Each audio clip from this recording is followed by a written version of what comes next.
4,700 names, 2 talents per head, 82 BC. This is the story of the day Rome learned to hunt its own citizens for profit. Imagine waking up, walking to the forum for your morning business, and seeing your name carved into marble. A death sentence, a bounty, an advertisement. Your property already being divided among strangers. Your children branded criminals before they could speak. Your head destined for a pike. This wasn't chaos. This wasn't a massacre. This was bureaucracy, state-sanctioned murder, with receipts, ledgers, and legal precedent. One man turned the Roman Republic into a hunting ground, and he did it with a pen, not a sword.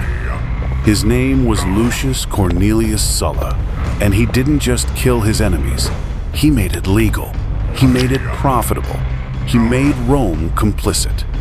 How do you turn an entire civilization into executioners?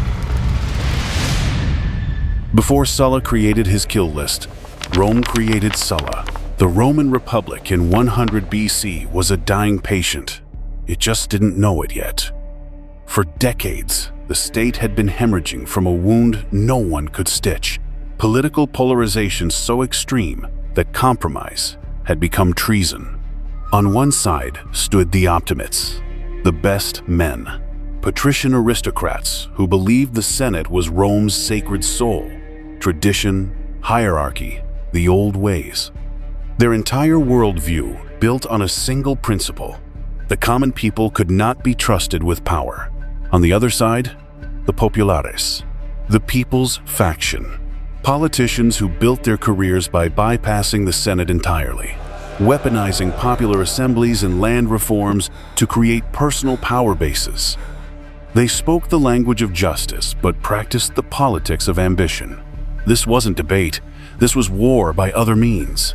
And into this powder keg walked 2 men who would set it ablaze: Gaius Marius and Lucius Cornelius Sulla. Marius was Rome's greatest general, a self-made man from a nobody family who'd clawed his way to 7 consulships through military genius and populist appeal. The novus homo, the new man. Every victory, a middle finger to the aristocracy that looked down on him. Sulla was his opposite: pure patrician blood, educated, cultured, charming, everything Marius could never be.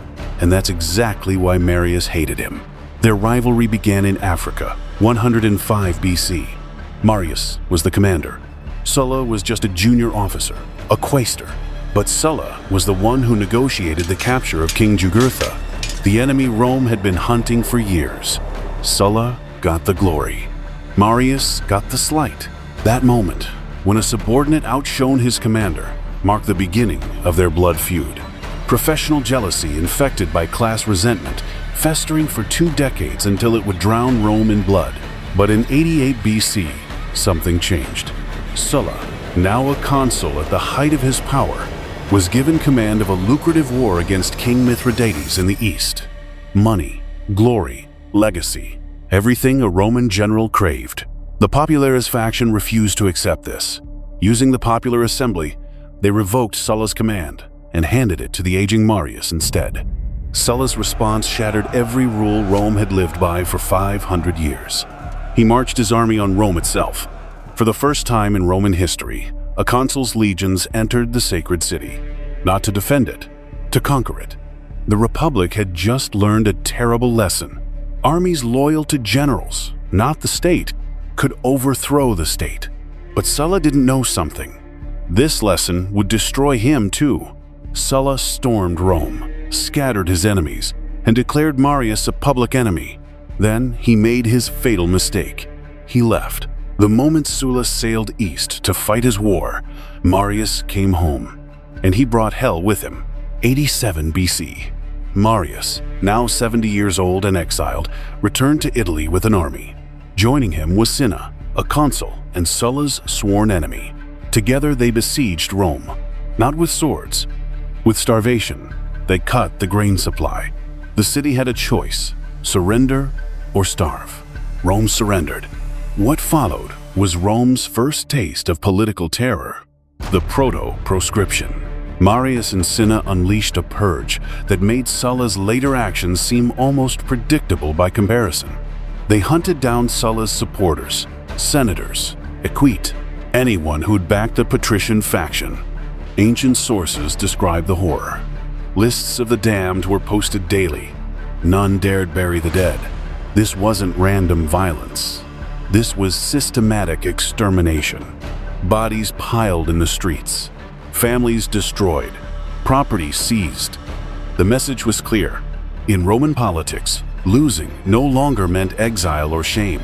It meant death. Marius died just days into his 7th consulship, his final ambition fulfilled. But the terror continued under Cinna's rule. And in Greece, fighting Rome's war, Sulla watched his house burn from 1,500 kilometers away. His family fled. His friends hunted. His name declared traitor. 5 years. Sulla waited 5 years. Picture him in Greece, commanding legions, conquering Mithridates, building an army of hardened veterans who'd bled for him in foreign lands. Every day reading reports of his allies executed in Rome. Every night dreaming of revenge. Men like Sulla don't forget. They calculate. 83 BC. Sulla landed in Italy with 40,000 loyal troops and mountains of eastern plunder. His enemies controlled Rome. The Marian faction, now led by Cinna's allies, raised armies to stop him. What followed was civil war. Brother against brother. Legion against legion. Italy became a battlefield. For 2 years, Sulla's forces carved a bloody path north. Young commanders flocked to his banner. Gnaeus Pompeius, barely 23, who'd raised his own legions. Marcus Licinius Crassus, hungry for glory and gold. These weren't idealists. They were opportunists who saw which way the wind was blowing. The Marian forces consolidated at Rome. One final stand. If they could hold the city, they could hold the Republic. If Sulla won, no one dared finish that thought. November 1, 82 BC, just outside Rome's walls, at the Colline Gate, Sulla's army faced the combined forces of the Marian faction and their Samnite allies. The battle began at dawn, the clash of metal. Tens of thousands of men pressing shield to shield. The Samnites, Rome's ancient enemies, finally seeing their chance to break Roman power forever. The Marians fighting for their lives, knowing what Sulla would do if he won. The battle raged through the day. Into the night, torchlight glinting off bloody swords. Men slipping on entrails, fighting in darkness, unable to tell friend from enemy, except by password and prayer. Sulla's right flank collapsed. For hours, it seemed he might lose, might die on that field. History hovering on a knife's edge. Then his left flank broke through. The Marian line crumbled. The rout began. By morning, Sulla stood victorious. Rome was his, and the real horror could begin. The killing started immediately. Before any laws, before any lists, just murder dressed as justice. 8,000 Samnite prisoners. Sulla had them herded into the Circus Maximus, surrounded and slaughtered. Historical accounts describe the execution as systematic and merciless. No quarter, no prisoners, just elimination. But Sulla wasn't finished. He convened the Senate in the nearby Temple of Bellona. The senators, Rome's most powerful men, gathered nervously. And then they heard it, screaming. Thousands of voices screaming. The sound carried from the circus, where Sulla's soldiers were butchering the prisoners. The senators froze, terror-stricken. Sulla looked up from his seat, calm. "Continue your business, gentlemen. I'm merely punishing some rascals." That sentence contained everything you need to know about what was coming. The casual dismissal, the bureaucratic tone, the implication that this wasn't exceptional violence, but routine administration. 2 days later, 7,000 more surrendered soldiers and civilians were executed at the Villa Publica. The senators understood. This wasn't a conqueror showing mercy. This was a message. Resistance equals death. Compliance equals survival. But even survival wasn't guaranteed. Because Sulla wasn't just angry. He was methodical. Sulla needed something the Republic had never seen before. He needed to make murder legal, to turn slaughter into policy, To transform Rome's judicial system into an execution apparatus, he needed a law, the Lex Valeria. November 82 BC, an interrex named Lucius Valerius Flaccus proposed it to the People's Assembly. But proposed is the wrong word. The assembly met surrounded by Sulla's legions. In the forum, still stained with blood from the recent massacres. The vote wasn't free, it was coerced. The law did three things. First, it created a new dictatorship, not the old 6-month emergency office. This was unlimited. Dictator legibus scribundus et re publicae constituende. Dictator for writing laws and remaking the Constitution. No term limit, no checks. Supreme power. Second, it gave Sulla the legal right to execute anyone without trial. With one stroke, it annihilated the ius provocationis, the sacred right of appeal that had protected Roman citizens for 400 years. The bedrock of Roman liberty. Gone. Third, and most insidious, it retroactively legalized everything Sulla had already done. Every execution, every confiscation, every atrocity. The law reached backward in time and declared that all of it had been legal all along. Sulla had weaponized the law itself. But the true horror was yet to come. Because in 81 BC, Sulla passed a second law, the Lex Cornelia de Hostibus Rei Publicae, the law concerning enemies of the Republic. This was the proscription law. The word proscriptio was genius in its banality. It literally meant to write forth or to publish. It was a commercial term, an advertisement. When a merchant wanted to sell property, he prescribed it, posted a notice in the forum. Sulla took that mundane, bureaucratic word and applied it to human beings. To proscribe someone meant two things happened simultaneously.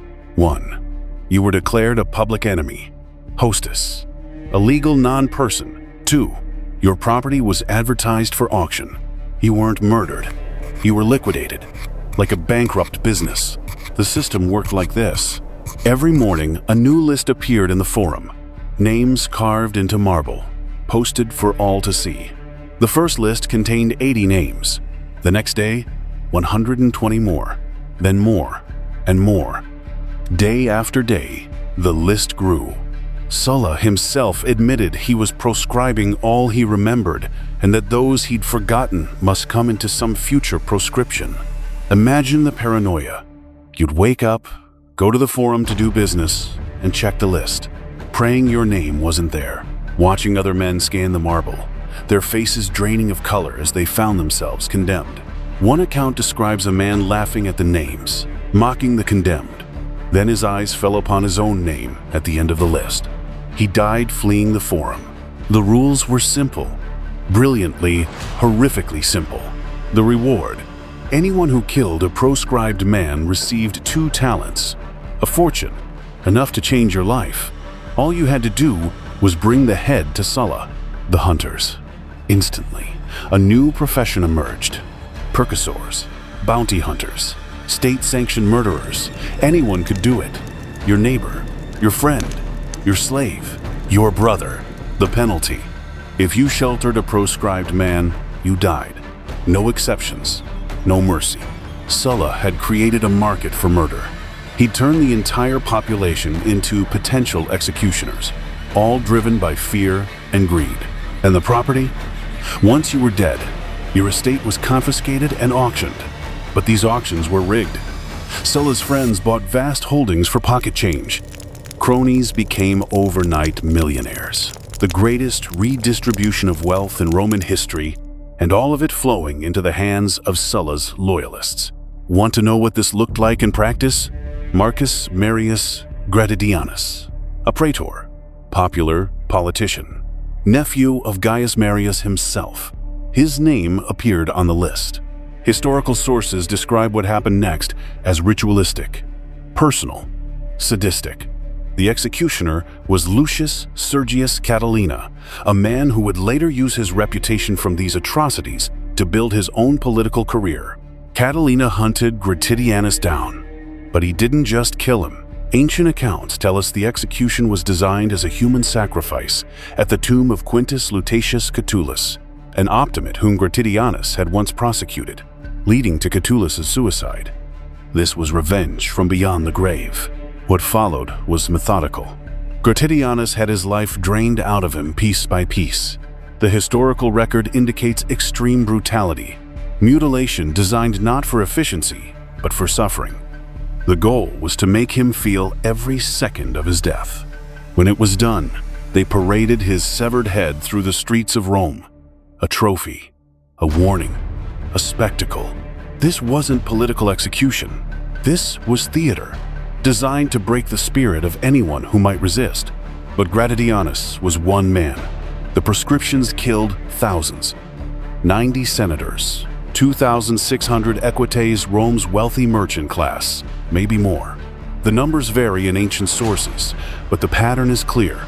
Sulla was decapitating Roman society, removing everyone who had power, wealth, or populares sympathies, and their heads displayed on the rostra in the Forum, mounted on pikes, a forest of death at the heart of Rome's political life. Senators gave speeches beneath the rotting faces of their former colleagues. The bodies, forbidden burial. For a Roman, this was spiritual annihilation.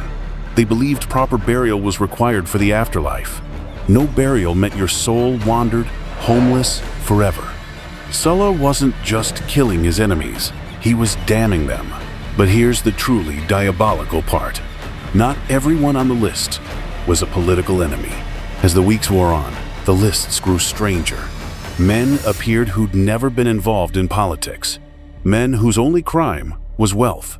Sulla's system had created an incentive structure for corruption. If you were rich and failed to quickly demonstrate loyalty to Sulla, you became a target. Why? Because your property could be seized and auctioned. Because Sulla's supporters wanted your estate. Because murder was now profitable.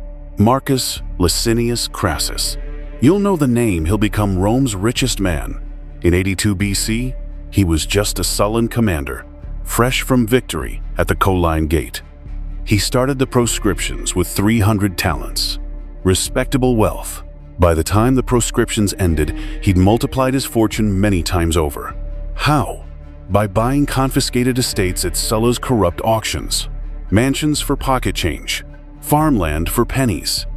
He was never tired of accepting or buying the properties of the dead. But Crassus made a mistake. His greed outpaced his caution. Historical accounts record that he proscribed a man from the Bruttii region, added his name to the kill list without Sulla's authorization. The man wasn't a political enemy. He just owned land Crassus wanted. When Sulla found out, he was furious. Not because Crassus had murdered an innocent man, but because Crassus had broken protocol, had bypassed Sulla's system, had demonstrated that the proscriptions weren't about justice, they were about power and profit. Sulla never trusted Crassus with political office again. Even monsters have rules. But Sulla didn't just kill his enemies. He tried to kill their future. The Lex Cornelia contained a provision that would haunt Rome for generations. The punishment of the liberi proscriptorum, the children of the proscribed. If your father's name appeared on Sulla's list, you lost everything. Your inheritance, confiscated. Your civic rights, revoked. Your path to political office, closed forever. This was corruption of blood, generational punishment. Sulla wasn't just executing individuals, he was attempting to erase entire bloodlines from Roman history. The logic was clear. If you leave the sons alive, they'll grow up seeking revenge. So strip them of money, power, and opportunity. Turn them into non-entities. Break the cycle of vendetta by breaking the families themselves. But Sulla miscalculated. Because humiliated aristocratic sons don't forget.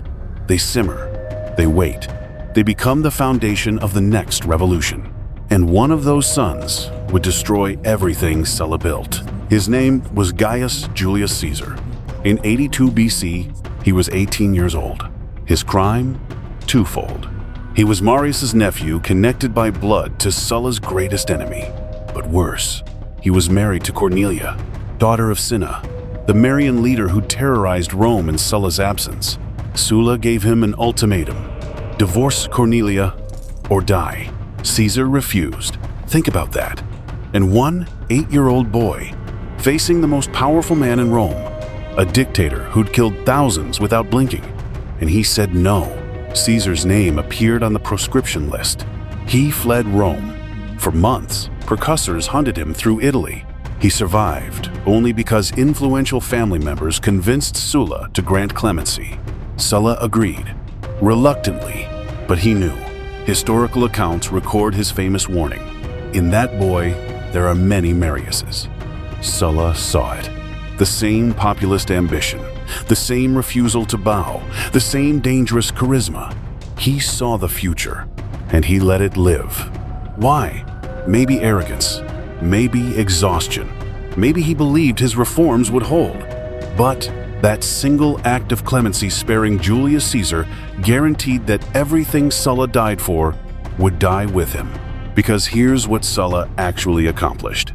He killed 4,700 people to restore the Republic. He stripped the tribunes of power to prevent demagogues. He packed the Senate with his supporters to ensure stability. He punished the children of his enemies to end the cycle of revenge. And it all failed. Spectacularly. Ironically, almost poetically. 79 BC. After 3 years of absolute power, Sulla did something that shocked Rome. He resigned.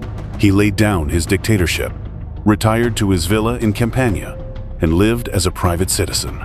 Ancient sources describe his final year as surprisingly peaceful, writing his memoirs, indulging in luxury, almost as if he believed his work was done. He died in 78 BC, just 1 year after stepping down. Natural causes, an ulcer, according to Plutarch. The butcher of Rome died in his bed, peacefully, convinced he'd saved the Republic. He was wrong.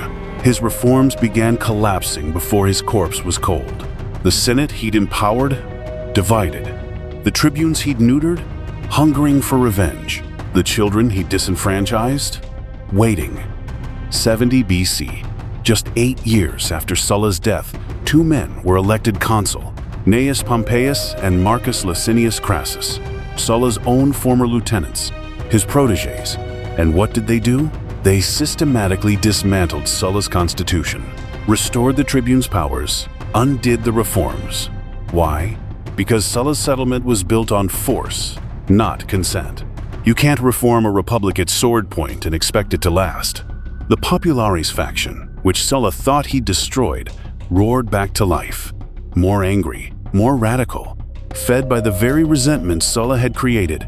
And the Liberi Proscriptorum, the sons Sulla had tried to erase, they became a political faction, a cause, a rallying cry. For decades, they demanded restoration of their rights, compensation for their fathers' confiscated estates, justice for Sulla's crimes. In 49 BC, 33 years after the proscriptions, Julius Caesar, the boy Sulla had nearly killed, was consul. One of his first acts? He restored full civil rights to the children of the proscribed. The survivor of Sulla's kill list gave the final eulogy to Sulla's political order. And then Caesar crossed the Rubicon, plunged Rome into civil war, and destroyed the Republic. Sulla had killed thousands to preserve. The irony is suffocating, but the worst was yet to come. 43 BC, Rome, drowning in another civil war. Octavian, Mark Antony, and Lepidus formed the Second Triumvirate, 3 men sharing dictatorial power, and they needed money. They needed to eliminate enemies. They needed to reward their soldiers. So they looked to history, and they found the perfect precedent. They revived the proscriptions. This time, the list was even longer. The violence, even worse. The pretense of legality, even thinner. They posted names, offered bounties, confiscated property.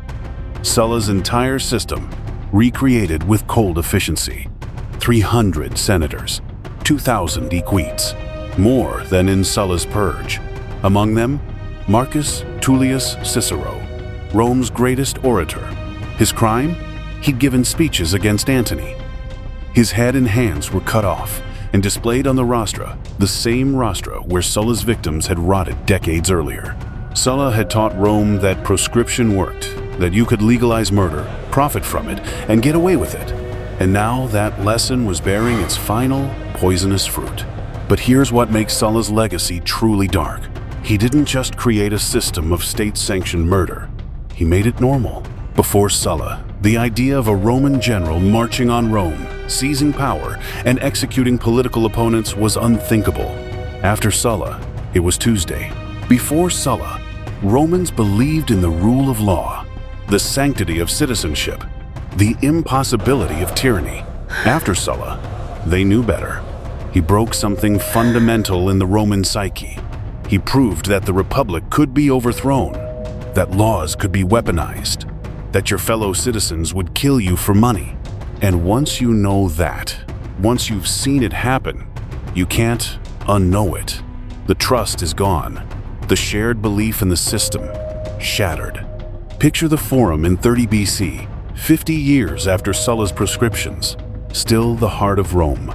Still where laws are passed and speech is given. But it's different now. Everyone who gathers there knows what marble tablets in the Forum can mean. Everyone remembers that citizenship isn't safety, that law isn't protection, that your neighbor might be your executioner. The Republic is dying. Within a decade, Octavian will become Augustus, Rome's first emperor. The Senate will become decorative.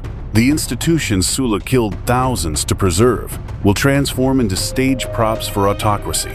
And all of it traces back to that first march on Rome, to Sulla teaching Romans that power flows from swords, not votes. Want to know the final, crushing irony? Sulla's stated goal was to restore the Republic, to save Rome from demagogues and populists, to protect the Senate and preserve tradition. So he became dictator, killed thousands, rewrote the Constitution, demonstrated that military force trumps civilian authority, taught ambitious men that armies loyal to generals could seize the state, and in doing so, he created the blueprint for the Roman Empire. Every emperor who followed owed something to Sulla. Caesar crossed the Rubicon because Sulla marched on Rome first. Augustus claimed to restore the Republic using Sulla's rhetoric. The Praetorian Guard, the military force that would make and unmake emperors for centuries, was just a formalization of what Sulla pioneered. Soldiers loyal to a man, not a state. Sulla tried to save the Republic by betraying every principle the Republic stood for. And in that contradiction, in that tragic paradox, he destroyed it more thoroughly than any foreign enemy ever could. 82 BC, November. A marble tablet goes up in the Forum, 80 names. Then 120 more. Then thousands. Each name was a life, a family, a future. Each name was someone who woke up that morning expecting to see the next day. Each name was a citizen of Rome, protected by laws and tradition, who learned that protection meant nothing. But here's what's darkest. Every name was also a choice. Because Sulla didn't personally kill these people, he made Romans kill each other. The precursors who brought the heads, the informers who gave up neighbors, the auction goers who bought confiscated estates, the senators who voted for the laws, the crowds who stood silent while heads rotted on pikes. Sulla created the system, but Romans made it work. That's the thing about state-sanctioned violence. It doesn't just come from the top. It requires participation. It requires 1,000 small acts of complicity, looking away, keeping silent, profiting, surviving. Sulla taught Rome that survival meant collaboration. And once you've learned that lesson, you can't build a republic. You can only build what comes next. 4,700 names, 2 talents per head. 82 BC, the day Rome became a hunting ground. Sulla died in his bed, convinced he'd saved the Republic. But the Republic died with him. It just took a few more decades to stop twitching. And the real horror? He succeeded at exactly what he intended. He created a new Rome, efficient, profitable, built on legalized murder. We just call it by a different name. We call it the Roman Empire. The kill list never really ended. It just changed management,